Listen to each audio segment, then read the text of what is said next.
The universe is old, the stars are countless, and yet silence. Why?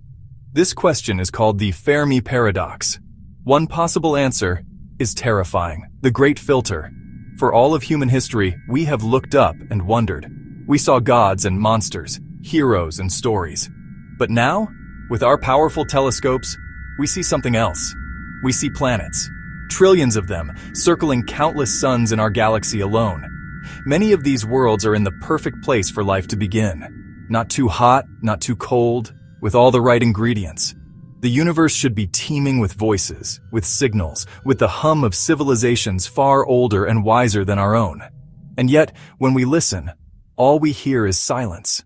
This profound quiet is a mystery. It has a name. We call it the Fermi paradox. It was born during a simple lunch conversation many years ago. The brilliant physicist, Enrico Fermi, looked at the numbers, the age of the universe, the sheer quantity of stars, and he asked a question so simple it was terrifying. Where is everybody? If the math tells us that life should be common, then why haven't we found anyone? Why haven't they found us? The silence itself is an answer, but what is it telling us? The numbers are truly staggering. There are more stars in the observable universe than there are grains of sand on all the beaches of Earth. And we now know that planets are not a rarity. They are the norm. The Great Filter is a powerful and unsettling idea.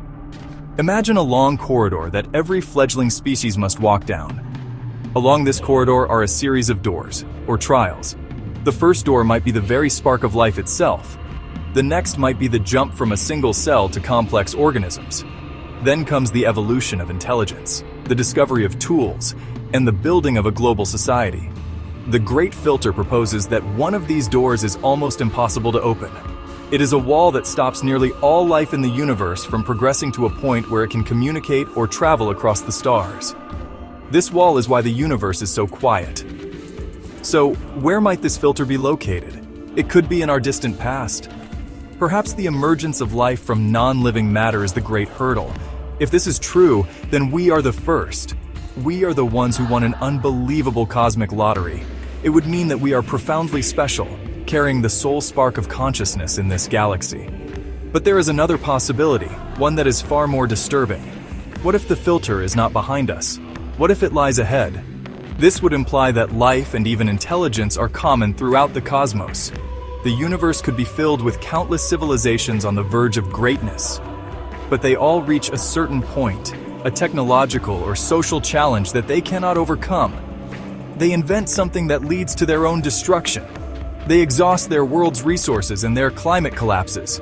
They create an artificial intelligence that they can no longer control. Every single time they fail, they go silent. This is the dark heart of the Fermi paradox. Consider our own history. We unlocked the power of the atom, and with it, the power to annihilate ourselves. We are now grappling with a rapidly changing climate, a direct consequence of our industrial success. We are on the precipice of creating true artificial intelligence, a mind that could potentially surpass our own in ways we cannot predict. One proposed solution to surviving a future great filter is to not keep all of our eggs in one basket. Becoming a multi-planetary species could be our ultimate insurance policy. If we can establish a self-sustaining human presence on Mars or the Moon, or perhaps even further afield, we dramatically increase our chances of long-term survival. A catastrophe on Earth, whether natural or self-inflicted, would no longer mean the end of the human story. Yet the Great Filter is more than just a question about aliens or space travel. It is a mirror. It forces us to look at ourselves right here, right now, on this planet.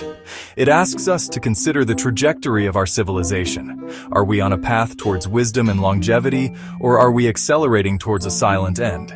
The paradox is not happening out there in the cosmos. It is happening in our headlines, in our energy policies, in our international relations, and in the ethics of our technological advancements. In the end, the silence of the universe leaves us with two paths. It can be a source of hope, a reason to believe we are uniquely precious and have a grand destiny to fulfill as the mind of the cosmos. Or it can be a terrifying warning, a cosmic graveyard that tells us our greatest challenge is right around the corner. We do not know which it is. But the question of where is everybody leads us to the most important question of all. What will we become? Will we be another fleeting silent failure? Or will we be the ones who finally break the silence and answer back?